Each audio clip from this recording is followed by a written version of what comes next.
The Bleacher Report app is your destination for sports. Right now, the NBA is heating up, March Madness is here, and MLB is almost back. Every day there's a new headline, a new highlight, a new moment you've got to see for yourself. That's why I stay locked in with the Bleacher Report app. For me, it's about staying connected to my sports. I can follow the teams I care about, get real-time scores, breaking news, and highlights all in one place. Download the Bleacher Report app today so you never miss a moment. Hi, I'm Alicia. And I'm Stacy. And we make Trashy Divorces, everybody's favorite good podcast about bad relationships. Looking for something true crimey without the gore or the body count? We've been churning out funny, feisty, feminist episodes since 2019. So if you're looking to put some scandalous stories told well into your ears this summer, check out Trashy Divorces, wherever you listen to podcasts. Trust us, we've covered someone you love. Or someone you love to hate. The sports you love, the teams you can't live without. Get a sense of urgency! This is Jake Scott and Ben Anderson on 97.5 The KSL Sports Zone. What you got Wednesday? What's the deal? Jake Scott rules, Ben's out to steal. Bozo takes their spinning around. Flush it down, flush it down. Emo skater Ben with a devious grin. Jake and Ben, 97.5 The KSL Sports Zone. Join Scotty G live on Friday from noon to 3 at the Grill. Hanging out with the good folks at Bar W Beef, 2264 South Main Street, right there in Nephi. Go hang out with our guy. It's time for What You Got Wednesday, where Ben and I go head-to-head in 2 5-selection drafts, one sports-related, one not. Then we put it out to the good folks, sometimes online, for a vote. What happened last week, Christian? Building your best local college basketball team all time, Ben won 55-45. Close. And notable trophies / awards. Jake won that one 73-27. So I have the sports one this week, and you have the non-sports one. I believe that's the case. This week. Okay. What is our sports-related topic? This one will be real easy for you guys. Sports topic today, we're going to go best all-time college basketball coaches. A slam dunk. Well, one everybody debates, right? Is there a hands-down number one pick? I don't think there is. I kind of do. I think there are 2 picks that are kind of obvious at the top. And I don't even want to do this really, but I'm going to go with Mike Krzyzewski. Yeah. I think he's the right answer. That's why I have number 1 on mine.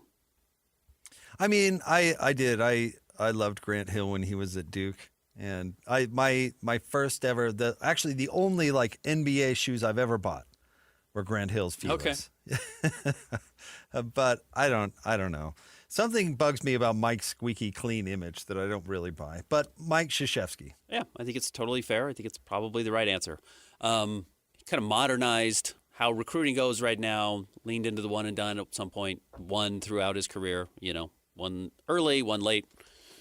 I think it's the right answer. And I will go with John Wooden, which is the only other name I think that is in the running for one of these top 2 spots. Just has probably the greatest college basketball teams of all time during his run at UCLA, the greatest stars. But the exact same thing. Has this like kind of bizarre identity as being crystal clear, ran a clean program, which everybody knows is actually not the case at all. No. Paying all of these guys to go to UCLA, which is how he got them all. They were cheating more maybe than anybody ever to get the world's greatest players. But he did coach Mark Eaton. Yes, he did. We miss Mark. Mark was a great dude. All right, I'm going to go with Dean Smith, who may be my favorite coach of all time. Oh, wow. I don't know. North Carolina basketball. I mean, North Carolina's coming open at one point. I mean, he was the legend at the best job, and I don't know. He's just maybe it's the Carolina blue uniforms. Sure, Ben. I don't know, but old Dino Smith. Sure, Michael's coach. Beloved, certainly. I wonder if this is too early for my guy. I do think he's probably been the actual best coach when you talk about on the court, for the last several decades. I think Tom Izzo really belongs in this conversation. Tom Izzo, he's a little curmudgeonly. He's kind of a classic college basketball coach. I do think we were talking to Mike Smith in the last segment, like coaches that actually coach. Tom Izzo really coaches. He is like a real in-game coach. He is on his players. He makes his players better. He's won at Michigan State. I think he only has one national title, which might be where you ding him, but he's a really good coach. I've interviewed him before. Have you? Yeah. He was a really good interview. I'm with you. Tom Izzo's great. Here's another coach I absolutely dislike, but I mean, you got to draft him. Gino Auriemma. Okay. We're going women's game as well. College basketball coach. Oh, I didn't know we were doing the women as well. Well, I don't know. You want to veto it? No, we can go with that. I mean, well, anyway, I like him. But, yeah, the amount of winning he's done is pretty wild. Okay. I think that's the no-question answer. He's the greatest women's coach of all time. Certainly won the most and had several runs where they went undefeated. It was just crazy how dominant they were. All right, along those lines, I'll go with Pat Summitt then. If we're going to bring in the women's coach, I'll go with Pat Summitt. Pat Summitt way more than I like Gino. Yeah. But I think the answer, best coach ever in the women's game, is probably Gino. I think you're right. I like what's her name though. She's my Mulkey. She's my absolute. You're a big Kim Mulkey my fan. absolute favorite. I'm gonna go with why not Roy Williams. I'm gonna have two Carolina guys. Okay. But Roy was incredible at Kansas. I mean, he was really good at Kansas. Never got the Jayhawks over the hump. But I think he went to multiple finals anyway, and then to take over North Carolina. And did he win 2 national championships? Ben, does that sound right? Anyway, Roy Williams, a guy I met at Summer League. Okay. Give me Rick Pitino. I know old Richard. Some people really like him. Some people really do not like him. His history speaks for itself. I mean, again, you're talking about, what was it, Providence in the early 80s, where he was the coach with Gordon Chiesa. You know, I mean, he has been around forever. You're talking about close to 40-plus years on the scene and coaching at a high level back in the Sweet 16 now. I just don't think you can argue that he really does have it. He really is an A-plus coach. He knows how to win. And has won in a lot of spots. The next one I should pick, but I'm not going to. Man, I dislike a lot of college basketball coaches. I don't even like most of my own list. You know what? I'm going to go Billy Donovan. That's how I was debating Pitino and Billy Donovan and thought, if I don't get Billy Donovan here, you'll take Pitino, hoping that I would get Billy Donovan next. I think he's been a extremely mediocre NBA coach. Yeah, he's a bad NBA coach. But to win back-to-back national titles, is he the only one to do it? No, Krzyzewski did it, right? Did he? Mm-hmm. I think so. Oh, and Dan Hurley, of course, did it recently. Yeah, you're right. But anyway, old Bill Self. Or not Bill Self, excuse me. Billy Donovan. Who should be the top target, in my opinion, for the Carolina job. But why would you leave the NBA if he's got a cake job in Chicago where they're happy for him to win between 33 and 41 games, which you can roll out of bed and do in the NBA? Good times. Why would you leave for North Carolina where you have to recruit players? It's a good gig if you can get it. And the Bulls apparently don't care, so they're fine with it. Is this my last pick? All right, I'll go with John Thompson, who was also only had one title, stacked rosters at Georgetown throughout the 80s, but just was like a kind of a larger-than-life persona during what's, I'd say, inarguably the best era of college basketball. 80s college basketball was as cool as it gets. Very tall and John man. Thompson was there. Huge man. Very tall man. Yeah. All right, review. Jake, you had the number 1 pick. First overall, you went Mike Krzyzewski, Dean Smith, Gino Auriemma, Roy Williams, and Billy Donovan. Ben went John Wooden, Tom Izzo, Pat Summitt, Rick Pitino, and John Thompson. You know who I really wanted to pick, but I just couldn't do it, was old Tark the Shark. Yeah. I met him at the West Coast Conference tournament. Did you? Yeah. He was biting a towel sitting on press row. Not kidding. Yeah, well, that's what he does. Apparently, like even when the camera's not on. Even when it's not performative. Lute Olson. That John guy Calipari. stinks. That guy stinks too. Neither here nor there. They didn't get drafted. The Bleacher Report app is your destination for sports. Right now, the NBA is heating up, March Madness is here, and MLB is almost back. Every day there's a new headline, A new highlight, a new moment you've got to see for yourself. That's why I stay locked in with the Bleacher Report app. For me, it's about staying connected to my sports. I can follow the teams I care about, get real-time scores, breaking news, and highlights all in one place.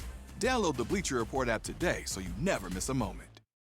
Hey, I'm Josh Spiegel, host of the podcast Lunatic in the Newsroom. If you enjoy journalism that drifts into mild panic, wild overthinking, and a guaranteed nervous breakdown, Lunatic in the Newsroom is for you. It's news like you've never heard before. The only newsroom with a panic button. You'll laugh, you'll cry, and gasp in horror as the show spirals completely out of control. It's not just news, it's emotionally unstable. Lunatic in the Newsroom. Listen today. Make game day yours. Tickets, food and drinks, stats, and streaming. Everything you need is in the Utah Mammoth app. Download today and make game night easy. Download on both Android and iPhone. Tusk Top. All right, what's the not sports topic? We are going to go with best space movies. Project Hail Mary just came out. It's supposed to be really good. And I have the allegedly. number one pick? No. Ben does. does. Okay. Is there an automatic number one I pick? do think Star Wars is the most obvious best space movie. Now, if you want to say I have to pick a single one, No. You can but go. I think I yeah, was you thinking get the about it. You trilogy. can go with the franchise. That's okay, fine. and not just the trilogy, but the 9-piece. Yeah, you got to take the whole bag, I guess. Whatever, however many there No, are. I more mean, than just 9. Star Wars. People Yeah, know what you're Star talking Wars. about. Yeah. It's fine. Then I'm going to go with Star Trek. Okay. That feels like the natural one. I have never seen any of the old Star Trek movies. Oh, they're great with Bill Shatner. Never seen them. Like the Wrath of Khan. You haven't I've seen never that, seen or it. And a lot of people think or that's the OG? best. That's the best Star Trek one. Yeah, no, they're really good. They're worth a watch. I mean, I'm sure like most stuff from that era, it's going to be a little campy to look back on, but no, it's good. I never got into the Next Generation or anything like that. The new ones are fun too. The Chris Pine ones are Yeah. really enjoyable. Yeah. they're good action. All right, I will go then with I think is the next obvious choice, and might be my actual favorite movie of all of these, and I will go with Alien. I love Alien. It's Jaws in space, but it's crazy that movie came out in like 1979, and you watch it today and it looks like it came out this week. Like it looks so amazingly modern. The practical effects are so good. The lighting is so good. The acting is scary and awesome. So give me Alien. All right, I'm going to go with my actual favorite, and I probably could get this later, but I'm not even going to risk it. Spaceballs. I have it like 3 on my list. Yeah, I think I have Spaceballs. it next. Absolutely. Yogurt. Mel Brooks in yoga or in Yoda makeup is so funny. Mel Brooks maybe plays the two funniest characters in that movie. He does. Because his He plays president, the emperor. He plays the president of the President Scrooge. And so funny. Yeah. So funny. An obvious nod to another person historically. But yeah, he's so funny in it. This sounds like the code an idiot would have on his luggage. Hilarious. All right, Spaceballs. He plays yogurt, right? He does. He plays He yogurt. plays both. He plays the president and yogurt. Yeah. That's so funny. That guy has it. And they're making a new one. Merchandising. I know I'm not going to see it because they're going to ruin it. Rick Moranis is coming back to do it. Rick Moranis has retired from acting, but is coming back to do this for Mel Brooks, who's 100 years old this year, crazy. I think, and is still making movies. All right. I probably should get something a little more modern, though, again, I feel like Alien still feels extremely modern. I'm going to go with The Martian, though. I feel like, have I drafted this twice now in the last couple of weeks? The Martian is great. It is a really good story. It's by the same people who made Project Hail Mary, which I still have not seen either, maybe this weekend, but The Martian with... We did best Matt Damon movies. Yeah, Matt Damon. And, And he just, that's where he took it. It's a real humdinger. Yeah, good luck with that. Apollo 13. Yeah, it's a good one. Tom Hanks had a pretty strong run in what would this be, mid to late 90s? 95? Like kicking off with Forrest Gump, which kind of rebooted his career and doing all this sort of stuff. Apollo 13 was huge. It was 1995, yeah. Yeah. Yeah, and then goes into Saving Private Ryan not terribly long later. Yeah, absolutely. One of the great runs of all time. Certainly the best star of the 90s, I'd say. All right, I will go with the movie I hadn't watched until the last few years, and I knew the ending, and I didn't really understand why people liked the ending, and then you watch it and you recognize why it makes so much sense. Planet of the Apes is amazing. The original Planet of the Apes is so good. It's a little hokey, it's a little campy, but it's extraordinarily effective. So I'd recommend going and seeing Planet of the Apes. Never cared for it. Never did. I didn't like the reboot either. Well, the reboots are... Tim Roth. The Tim Burton one is one of the worst movies of all time. Yeah. The recent run was better, but the original one I put off watching for a long time and then loved it when I saw it. All right, and then I'm going to go with my heart here as well and say Space Cowboys. Which I've never seen. They didn't reinvent the movie with it, but I mean, if you want to see Clint Eastwood, Tommy Lee Jones, James Garner, and Donald Sutherland basically playing themselves, it's pretty funny. Man, how many of those guys are still with us? Clint and Donald. Garner's gone. But more than you think. And Tommy Lee Jones is gone too. No, Tommy Lee Jones is still alive. Definitely not. No, okay. Tommy Lee Never mind. Jones is... My bad. Sorry, Tommy.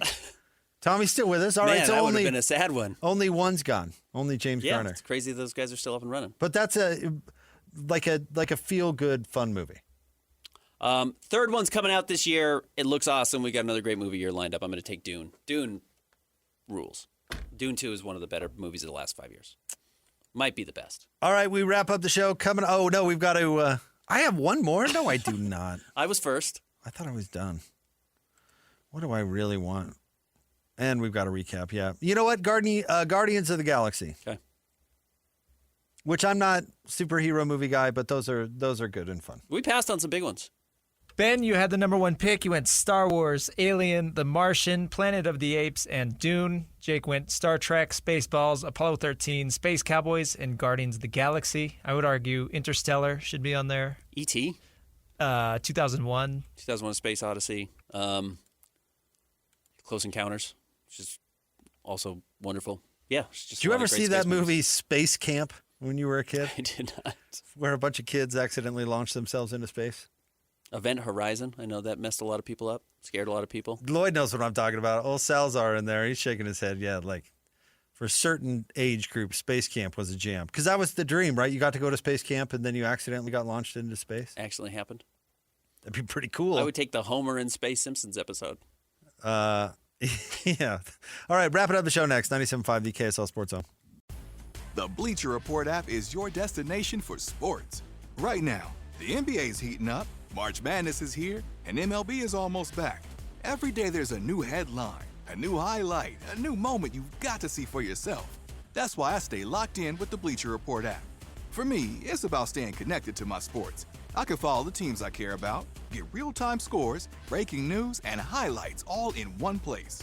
Download the Bleacher Report app today so you never miss a moment. Hi, this is Alex Kantrowitz. I'm the host of Big Technology Podcast, a longtime reporter and an on-air contributor to CNBC. And if you're like me, you're trying to figure out how artificial intelligence is changing the business world and our lives. So each week on Big Technology, I bring on key actors from companies building AI tech and outsiders trying to influence it, asking where this is all going. They come from places like NVIDIA, Microsoft, Amazon, and plenty more. So if you want to be smart with your wallet, your career choices, in meetings with your colleagues, and at dinner parties, listen to Big Technology Podcast wherever you get your podcasts.